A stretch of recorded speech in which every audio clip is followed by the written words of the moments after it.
I really want people to be okay being themselves. We're healthier. We're better people, better parents, better spouses, better bosses when we have the space to be who we are. Welcome to The Defense Never Rests with Morgan and Akins, your monthly dose of uncommon sense about all things legal and some that are not. Hey, everybody. Welcome back to another episode of The Defense Never Rests. I'm your host, Trisha Baxter. Today, we are changing things up quite a bit. Joining me as a co-host this time around is Talar Herculean Corsi. Hey, Talar, welcome back. Hi, good morning. Welcome, Trish. Thank you for welcoming me. Yeah. So you were on a podcast a couple weeks ago. I was. It was an awesome podcast, really about your journey through life and career. And you were just told this really emotional story of kind of where you've been to through your life and your dad's passing. And I think it hit a lot of people, and it hit me. I loved it. Like, it was just so easy to listen to. And you're just I love talking to you. And after we wrapped that episode, you said to me, you know, Trish, I think I should come on your podcast and ask you questions. And I was like, oh boy, I'm up for a challenge. So I was like, okay. And then, like, you didn't let it go. You emailed me like a week later and were like, Trish, we're supposed to do a podcast together, and you scheduled it, and here we are. So today's episode is Talar interviewing me, which is so odd, right? Like, it's not, the podcast has never been about me. It's always been about other people's stories, but let's see what happens and go from there. And you had said before we filmed that you wanted a theme song. So yes, what theme song do you want us to throw in over this talk? Oh gosh, I don't know. There's just so many. It's, Girls Just Want to Have Fun. Ooh, that's a good or a one. good ABBA song, Take a Chance on Me. That's been coming up over and over again in LinkedIn. I'm like, yeah, it's ABBA all over again. Take a chance on me. That's what I keep hearing. So yeah, I think it would be ABBA. Take a chance on me. All right, we'll make that happen. Yeah, but I do reserve the right to change my mind, with or without cause and with or without advance notice. Thank you very much. So noted. Perfect. I mean, it's recorded, and so now it's real. It's been declared. Right. It's essentially a document when you have an audio, right? It's like it's the more same than thing that. As a writing. Absolutely. Yeah, you can't even tear it up, I mean, even if you hit delete, it ends up in the cloud, But let me tell you, so that we can get started and talk more about you.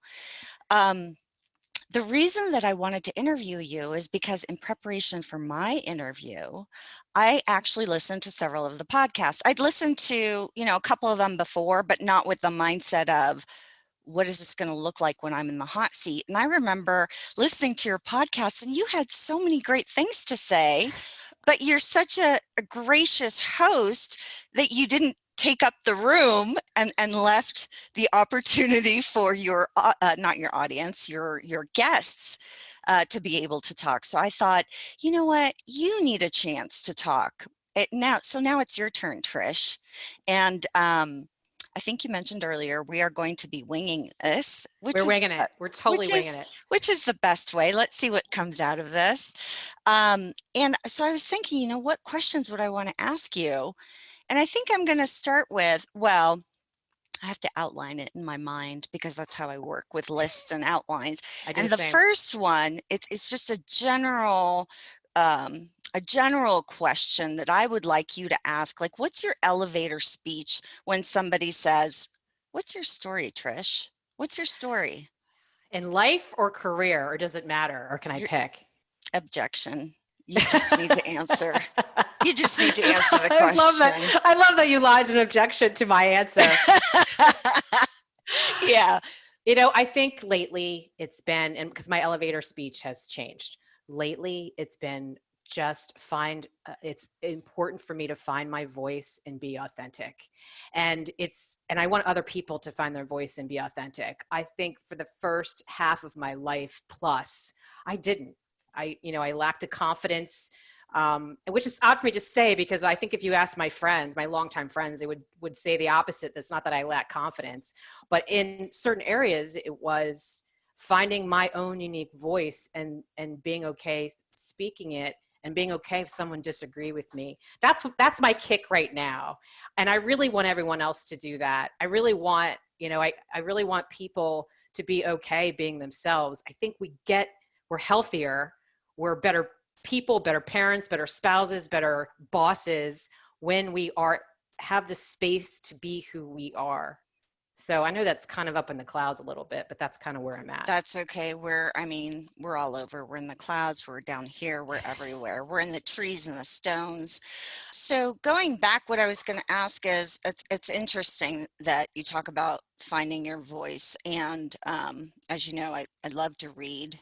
And I feel like in a lot of the books, articles, blogs that I read, that's a common theme as well. And usually it seems like the author or the speaker has some sort of triggering event that leads to this realization, even though it might be a dripping faucet effect and all of a sudden, you realize it has to be done. Was there something for you that happened that gave you this motivation to find your voice and speak your voice?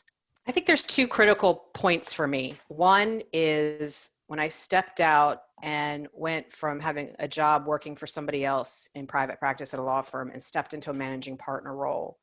Probably 2 years or 3 years after that, that process of leading and managing people really is very much a self-reflection process. At least it was for me. And I got to a point where I was like, well, I was managing people the way that I had been managed. And I hated the way I'd been managed. Mm-hmm. So I'm like, why am I managing people the way that I hated to be managed? And I was like, let's step out of this. Let's take this power position, if you will, for a spin. Let's see what we can do with it. Let's see what kind of culture we can take and how we can change that. That was one where I was like, I really started to try to implement what I found valuable or what I would have wanted when I was being managed. Mm-hmm. And I tried to implement that. And I think that was one part. The other is when I stepped in front of video and I started doing video, which is a recent thing for me. I think I just started last September, October. I don't really remember the time, but video really forces you to take a good look at your things, what hangups you have. And I think through that process, I really let go of caring what people that weren't close to me thought of.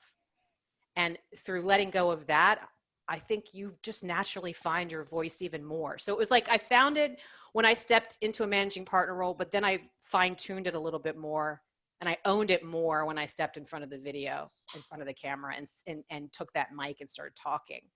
Because if you don't have a voice when you start talking, you're going to get crushed. So that's my journey, I would say. That's interesting, your journey into finding your voice. So do you mind me asking, how old were you when all this happened? I mean, when people are, in their 20s and 30s thinking, I haven't found my voice yet, is it too late? Or is it about that time? No, in fact, I don't think I really found my voice until my early 40s. I wish, when I was practicing in my 20s, late 20s and 30s, the way that I practiced was mirroring my boss. And I think that's necessary in the beginning because you don't know what the hell you're doing. So mirroring somebody more experienced is really key. But at some point in your career, I would say somewhere in the 7 to 10 mark, when you have enough experience under your belt, you can start to break out of mirroring what someone else is doing. And you start to innately figure out what you want to do with your clients and your cases. And you have that voice. But I didn't get that at the 7 to 10 year mark. I still mirrored what I thought somebody else wanted. When I would practice and I'd write a report, or I would think through an exit strategy on a case, I'd be like, what does Pete want? What would Pete want to do, instead of saying, what do I want to do? So I wish I had had the foresight to think like that in my 30s, but I didn't. I stepped out to manage an office, I think at the age of 39, and my daughter was 10 months old. Wow. And probably the 2 or 3 years later, my 41, 42 mark is when I really started to own that role and my voice. And then I didn't start to do video until I was 46. Oh, so wow. Yeah, it's the 40s for me that have had epiphany after epiphany, and that's one of them. And but I know younger people that have found their voice or are searching for it or recognize that they need to have the confidence to speak their mind. So I think if anybody has had that experience or is in the experience in their 20s and 30s where they're just how they're reacting to things, whether in life or career, is for somebody else, I think it's going to eventually lead you to a mental toxicity that won't do well for you. So I wish I'd been that level-headed at that time, but not so. Yeah, no, I hear you. I mean, we talked about it when I was the one in the hot seat, and for me, it was my dad's death that was the triggering event for me to finally realize that this was all for him. It wasn't necessarily the way I practiced law. You're right. I was emulating, the people that I worked with, and it felt so much better once I was able to be a lawyer the way I was supposed to be a lawyer. Not to make it about me, but let's make it about me for a minute. Go for it. I'll pass the mic back. Okay, back to me. No, I'm just going to share this story because, that in my earlier years, this would have bothered me. But I remember, I don't know how long I had been practicing, several years at Fisher and Phillips. And I had a client walk in and say, I think I need some gray hair on this case. And I said, I have several partners with gray hair. Let me introduce you to them because I don't have gray hair. And I'm sure I know what he meant. Maybe he felt that I was too young or whatever. But earlier in my career, that would have bothered me. But once I owned who I was, it was okay to say, yeah, that's not me. Let's take you somewhere else. Let's find somebody with gray hair that fits for you. I also had other comments about that would be much more inappropriate. I think we as a woman, every woman has had comments that are inappropriate. Right. But yeah, I think that was my experience too. It was, I remember one case where up to that point, I was just like, when my boss said, do this, I was like, okay. And there was this one case where he said, do this. And I'm like, no, we should not do that. And here's why. I started to push back, not for the sake of pushing back, but because I just disagreed with him. And I had the confidence and the experience under my belt to know that what he was suggesting wasn't right for the case, that I thought I had the answer. And it turned out to be right. Now, that interaction doesn't always leave me with me being right, but I felt the confidence to say, I disagree with you, and here's why. And I think that was a turning point for me where I really started to embrace autonomy and not rely on mirroring somebody else. And it was awesome. Because then with that led to confidence talking to clients, which was when clients called up and said, well, we should be doing this and this and this. I'm like, I don't think we should be doing that and that. Like, here's what I think we should be doing and here's why, but let's talk about yours. And it really led to the ability to stand up to them, because clients, when you're young, can railroad you because you think they're right. And or there's this customer service angle where you say, like, the customer's always right. And at some point in your career, that's not the case. That doesn't mean you don't service them like it's your job, but what they're saying isn't always right. So at that point, that's when I started to develop a book, was when I was able to stand up and disagree. Very good. What is your favorite thing about the work that you do? Most of my clients want to get out of risk. They want to shut down cases. And I like to help them do that.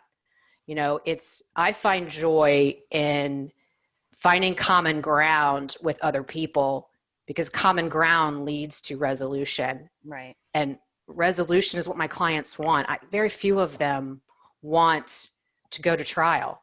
They might say that, but most of them don't really mean it. They want to shut the risk down.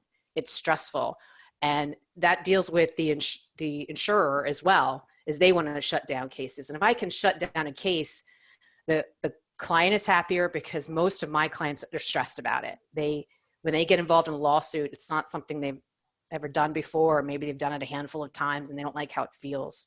So it's shutting down a frustration and a nuisance that they just don't want to deal with. And then the insurance carrier that we deal with, shutting them down for them is one less thing off of their plate. And I like that. I just like to deliver that for them.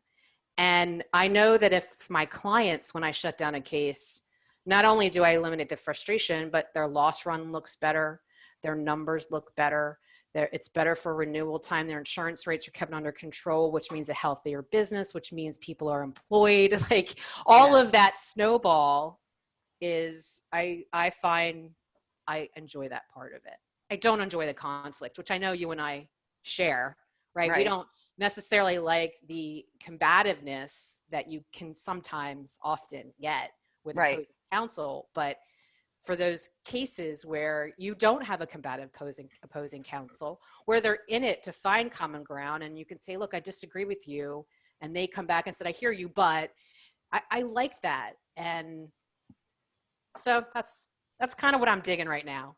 And I also like growing the business, right? I love the idea of growing things, and let's change culture. Let's create a culture I would have loved to have grown up in, practicing when I was younger. That's really another part of it too. It's my clients, but it's also let's create something healthier. That's awesome. What a great, unique, and wonderful position that you're in to be able to do that. I do love it, and not to say I don't always know what I'm doing, and I'm still kind of in that mindset of let's take this for a spin, because what can we do that's different? We're still very much on the billable hour model, and I'm trying to look at that and say what can we do that's different? I know a lot of people don't like it. I don't have an answer yet, but I'm searching. So if you have an answer for it, let me know. I do charge for that answer, and we can talk about that offline, because I can't just give it away for free, Let's talk about something controversial. Okay. You want to be uncomfortable for a minute? Go for it. All right. What's funny? I just gotta, again, it's all about me. Let me talk about me again. I do not like making people feel uncomfortable, like in the normal scheme of things. But when it comes to practical jokes and my sense of humor, I just love making people uncomfortable. And I know that's horrible, but anyway, I digress. You can totally cut that part out. I love that, because your comments, when I see what you write, the sarcasm, it doesn't make me feel uncomfortable. It makes me laugh. But I can totally see where people would be like, what does she mean? Is she being for real? Is this a joke? Right. Is she conceited? Like, I can totally see people going that way. Yeah, good. I'm glad that you understand my sense of humor. I call it intelligent humor. It's available to people on a certain wavelength. You have to dial into the right energy to get it. So the uncomfortable topic that I wanted to talk to you about, I've been an insurance defense lawyer as well. And I've been, a private billing lawyer as well.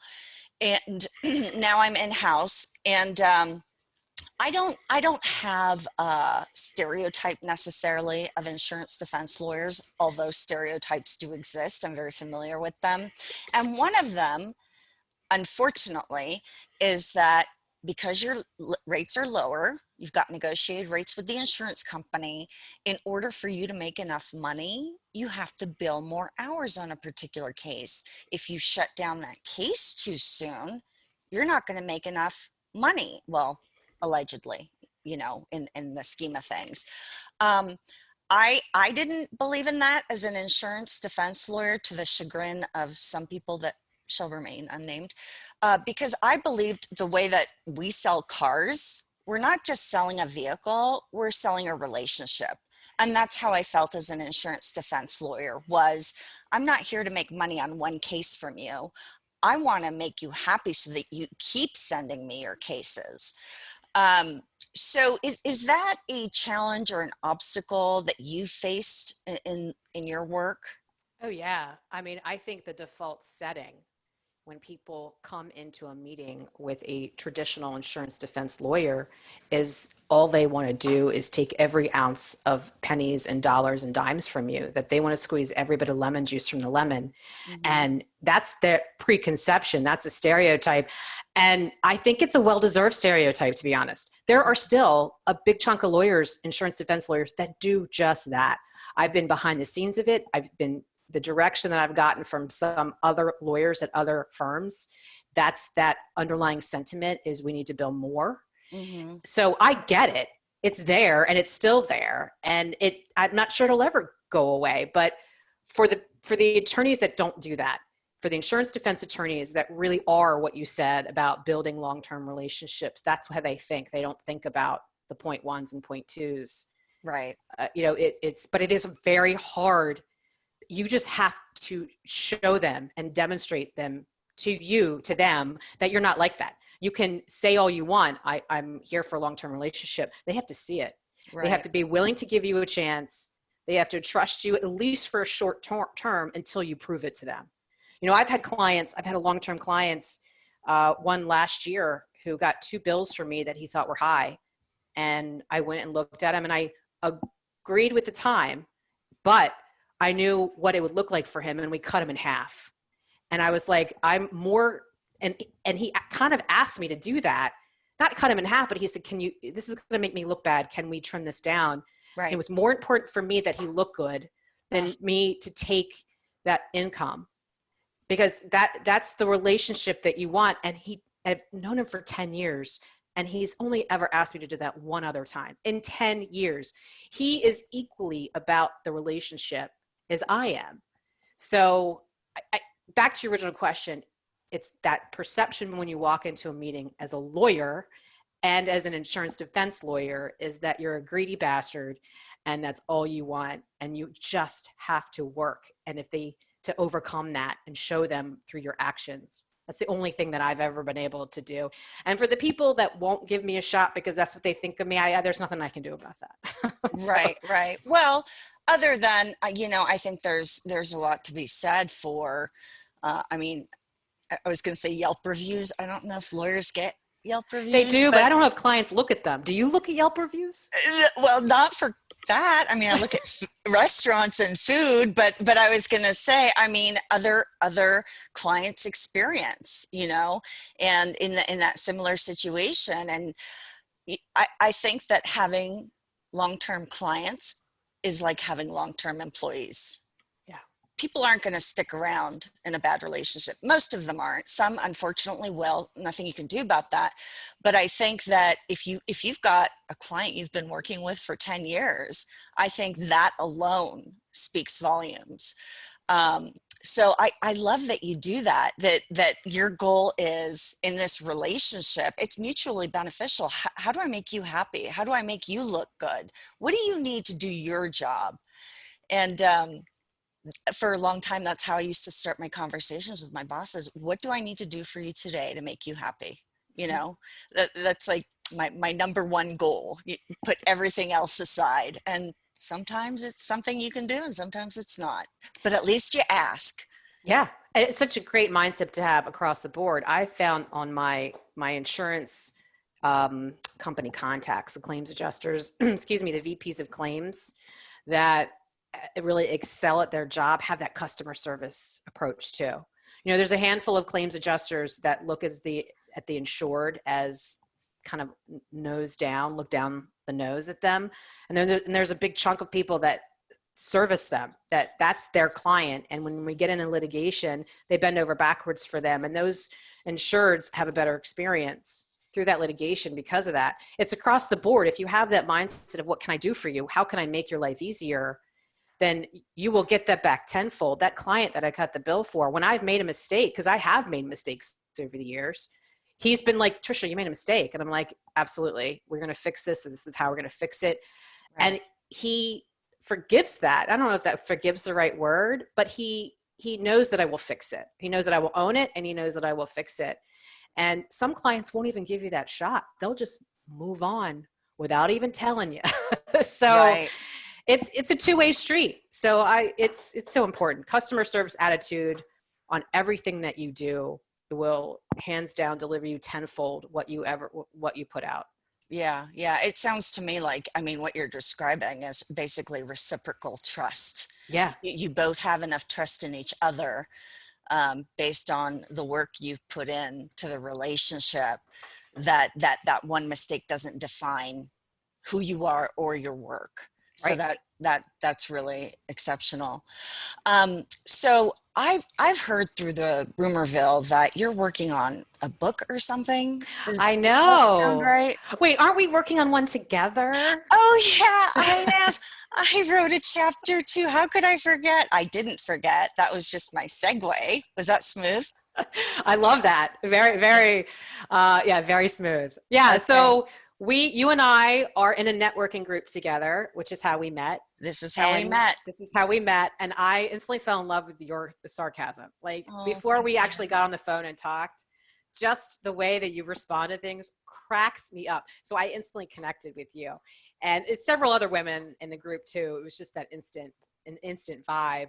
But we, at some point, I don't even know when, somebody decided, let's write a book together.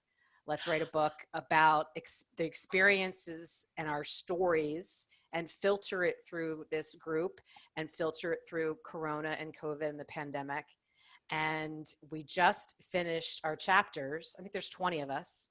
We About just 20. finished our chapters and we turned them in and kind of moving on to the next step of editing and publishing and marketing and PR. So yeah, you and I are going to be authors in a matter of weeks, I guess. Who knows? It's very Yeah, exciting. it is exciting. So if someone were to ask you, like, what's this book about? How would you respond to that? I would say it is stories, kind of to jump back to your original question. It is stories about females finding their voice and being authentically themselves and finding a path that works for them in career and life. And some of them have had it figured out for a while, and some of them have had it figured out through COVID. And it's their stories and how the ones that I've read, I haven't read all the chapters, but those are the ones that I've read. It's the journey that they've taken, usually a mindset journey, maybe prompted by some real life nudges.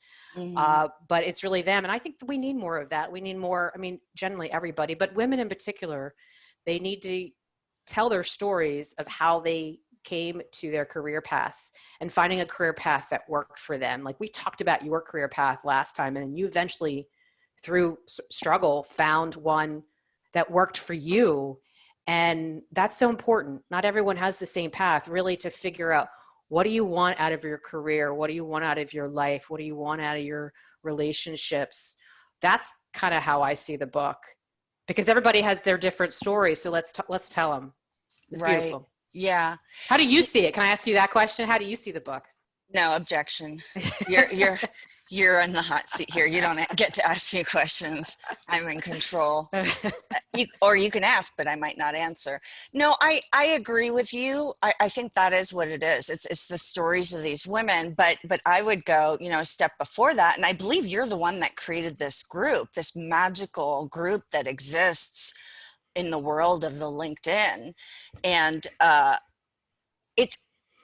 I've never found so many people who understand my sarcasm, who I can relate to, who have such intelligent and sophisticated and complicated thoughts and ideas and conversations, and yet can be so hilarious and crass at the same time. It's such an amazing combination. And to think that somehow we all found each other. So tell me, what was your involvement in creating this networking group?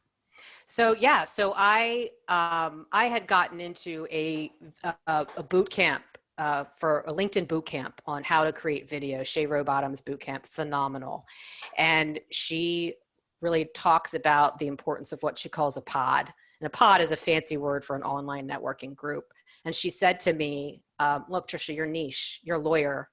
You can't just get in any pod. I mean, a pod with a person who's selling lamps isn't really your pod." So she's like, "You should create one."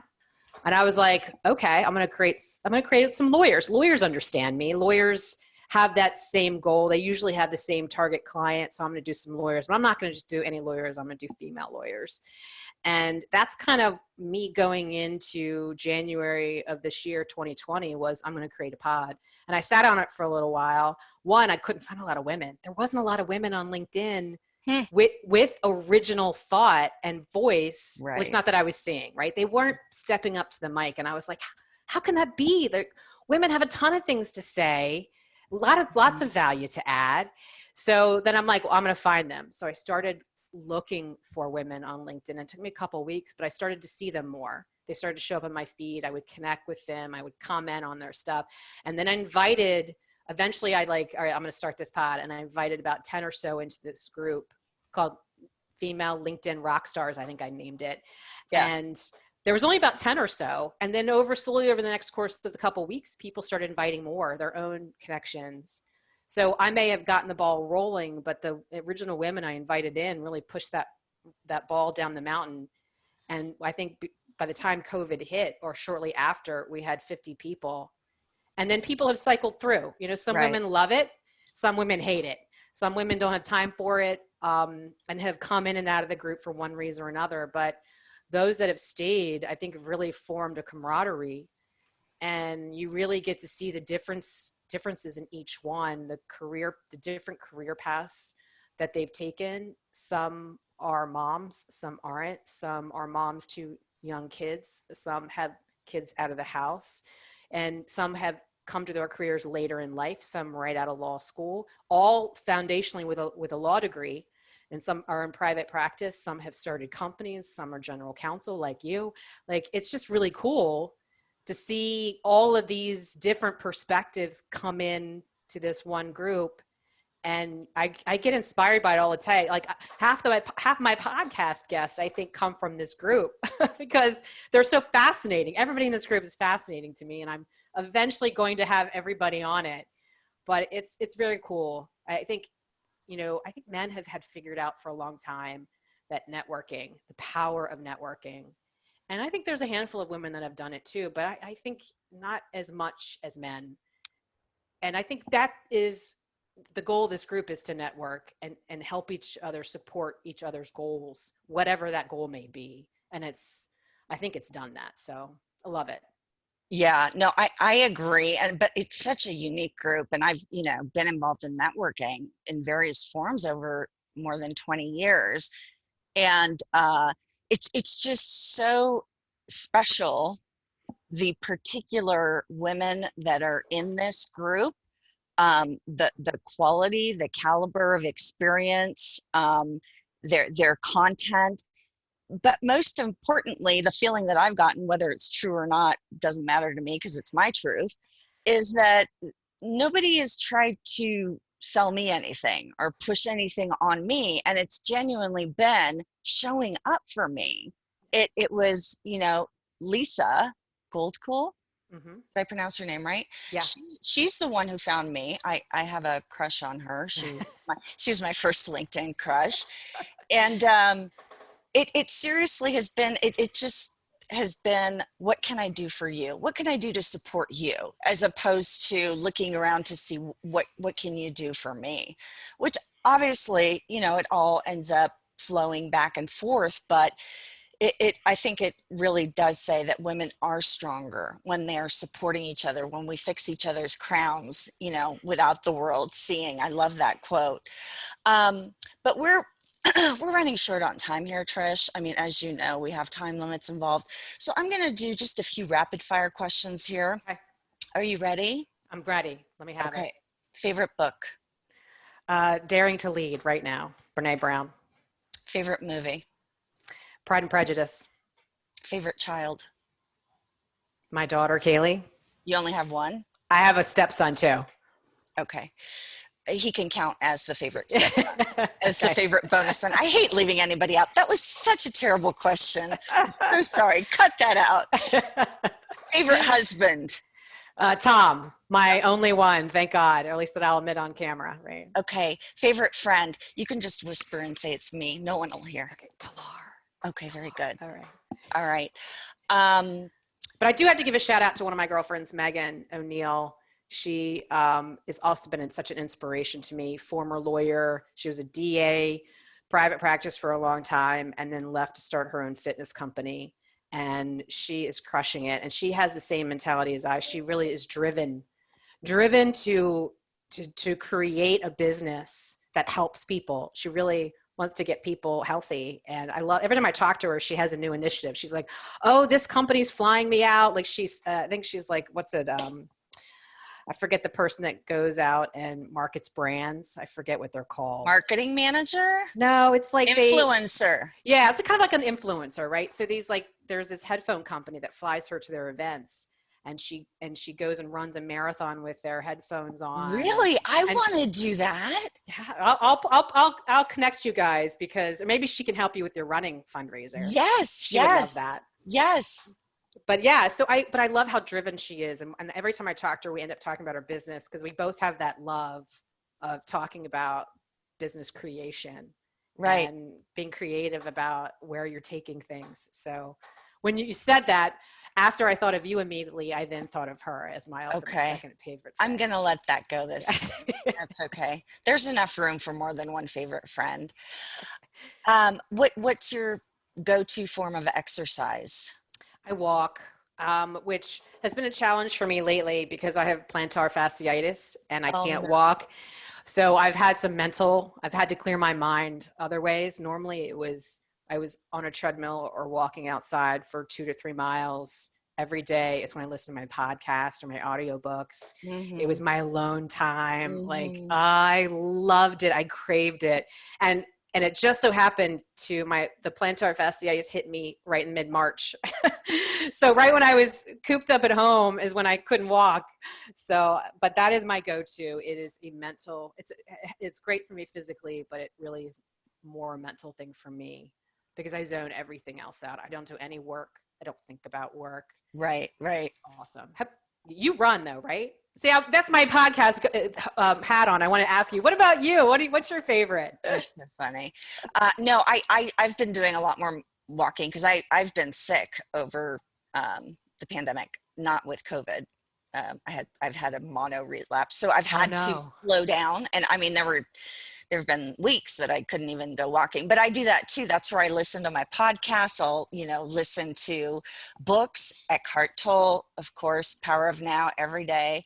And then, I do miss running, which I need to start getting back into because I am hosting a virtual charity turkey trot on Thanksgiving to raise money for orphanages in Lebanon. And you can sign up by going to LinkedIn, find Talar Herculean Corsi, and you'll see my posts, or you'll go to mightycause.com, running for orphans 2020. I should do a better job of memorizing these things. I think you did really well. Did I? Yeah. I could be wrong totally. It doesn't matter. This is one of the things I'd always tell lawyers coming out of law school, law students, it really doesn't matter what you know, it's what they think you know. As long as they think you know, that's what matters. Although I believe in knowing too, don't get me wrong. I'm not just, shallow and fluff. And, it amazes me sometimes how many words I can make and talk so fast. But you're the one being interviewed, so I need to keep asking you the questions. Are you a dog person or a cat person? A dog person. Beer, wine, or none? Wine. Oh, too much of it. I'm afraid. There's no. It's medicinal. It's good for you. A bottle a day. It's Sauvignon Blanc. I go for the driest white. I think there's a drier white than that, but that's the one I like. And Josh is my favorite. Okay. What is your favorite program on TV? Series? Let me see. My guilty pleasure is probably one of the Real Housewives. Okay.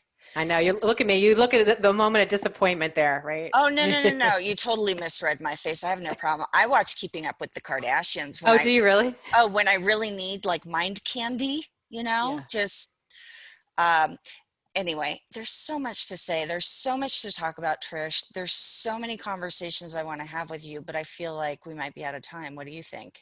Yeah, I think we have a couple more minutes. Do we?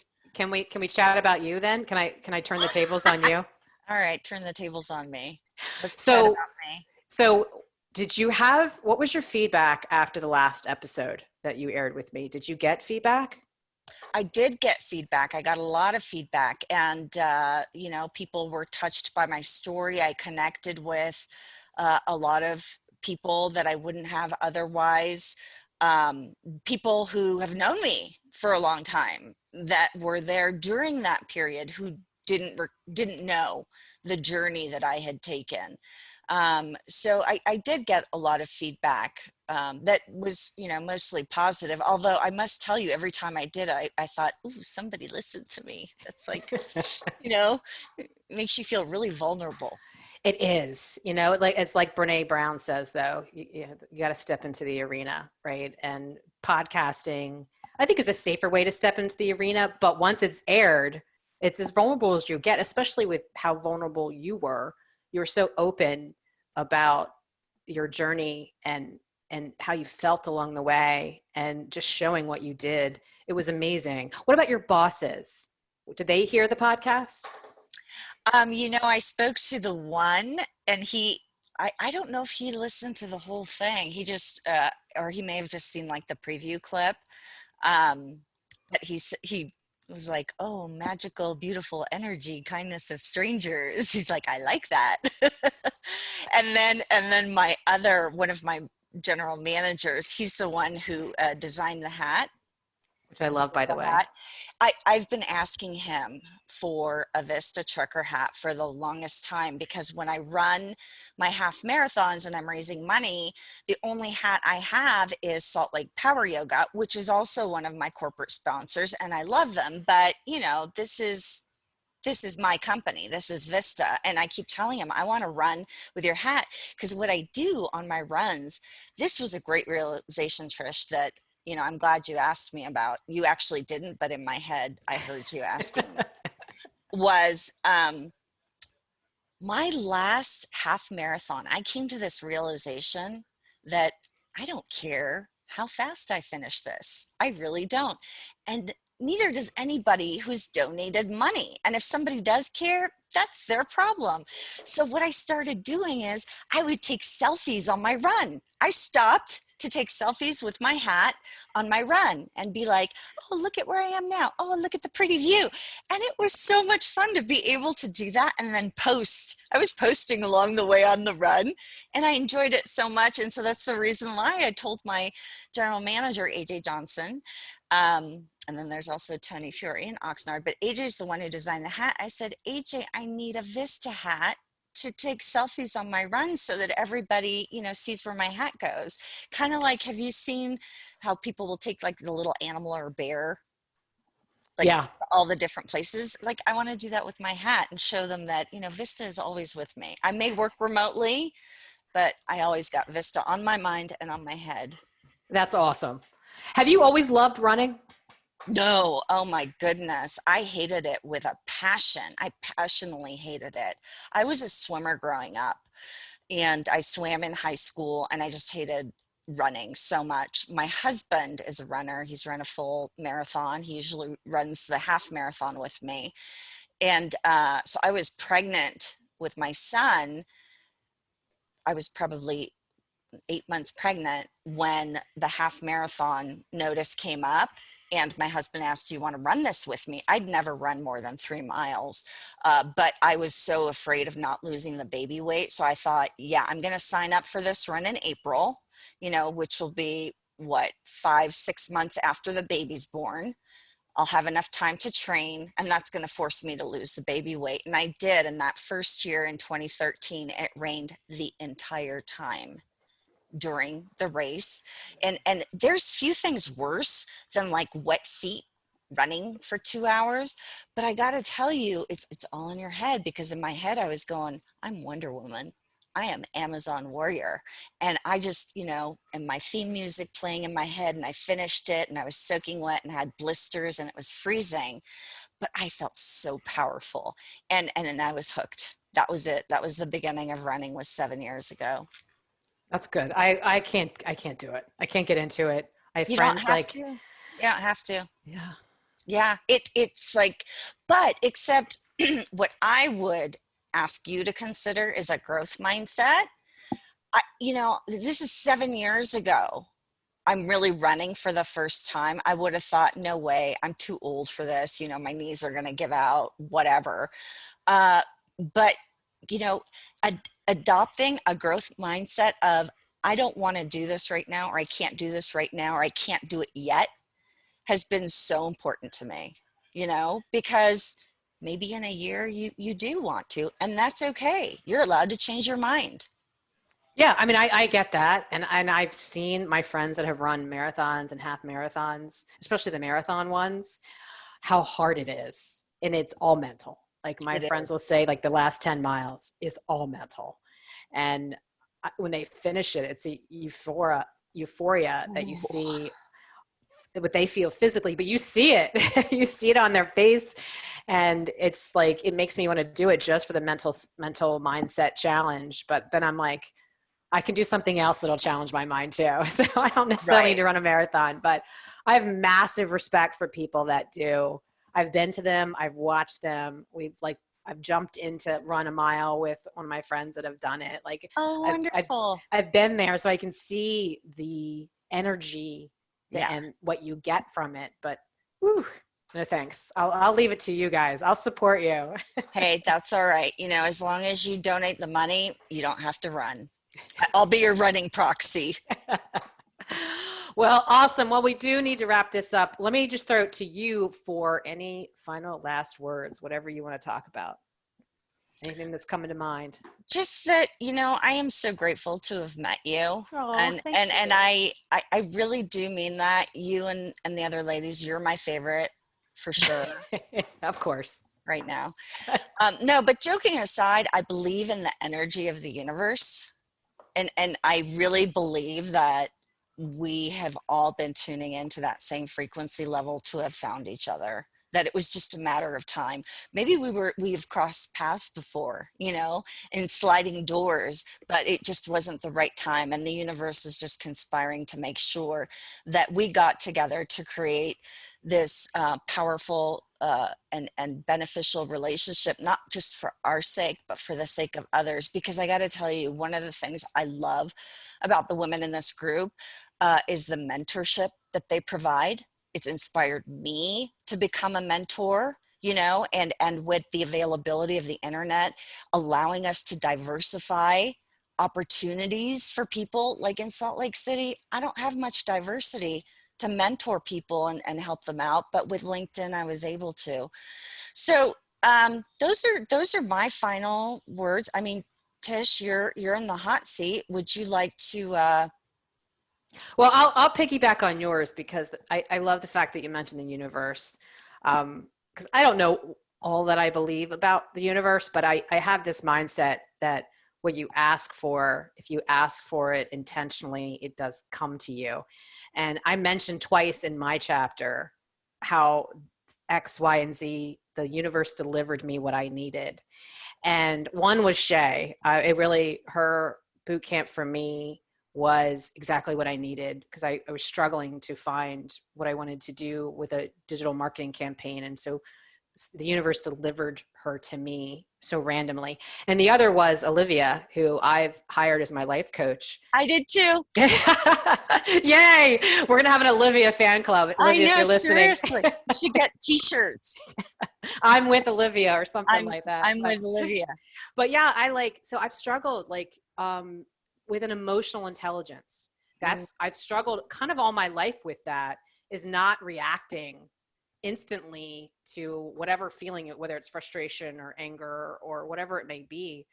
And it really heightened during COVID. And this is what my chapter is about, is all of the fears and negative thoughts and negative self-talk that came up during COVID. So I had it before, but it really amplified during COVID. And Olivia, for me, she has been a godsend, really, to get in my head and start to unravel and delete some of this stuff that's just hanging out in there. So I said, kind of in the book, not to give anything away, but I said in the book, like, I formed this pod pre-COVID and it was the universe eventually delivering to me what I needed, which is Olivia. Olivia is Right. exactly what I needed. She's what I need too. Yeah. And I told her one coaching session, like, I'm now addicted to coaches because I had Shay as my LinkedIn coach. Now I have Olivia as a life coach. I'm like, what other coaches can I get? Like elite athletes get coaches. So I'm like, maybe I get a finance coach and a workout coach. Like, what else can I do? Absolutely. Yeah, that makes so much sense.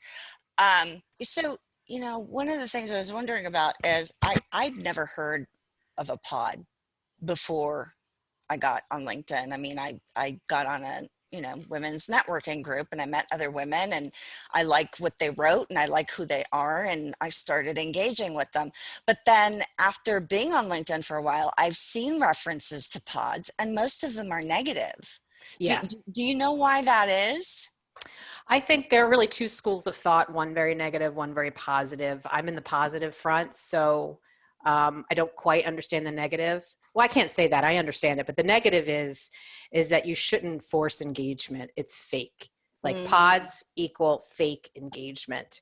And I can see why people think that. I will tell you, Shay doesn't teach it like that. And she's like, you need a pod to break through the noise initially. If you want your voice to be heard, which is why you're on LinkedIn, you want your voice to be heard, you need something to help you break through the noise. And she's like, you need to use pods initially. Pods will help you break through the noise. Eventually you want to taper off from them. You don't want to rely on them, but use them as a tool in the beginning. And I get that. It helped me. And she was 100% right. If I hadn't forced the engagement early, been very intentional about the engagement early, I never would have met half of you. And because I'm in a couple pods, and I've been weaning myself off of them really because I want to be more authentic, and I'm starting to see that authentic growth happen. But I needed it in the beginning. So I disagree. I completely think if you have it with the right mindset, is that you want to get in front of more people to spread your message, whatever that may be. You should use every tool that's available to you ethically to do that. And I think pods fall in that category. So, yeah. But I will say our LinkedIn female pod is not a traditional pod. Most traditional pods, all you do is drop a link. There's no conversation. There's no mentorship. Okay. There's none of that. It is only for comments, likes, and shares. So ours is slightly different, and it's not a strict pod. Like there are pods out there that will track whether you comment on somebody else's.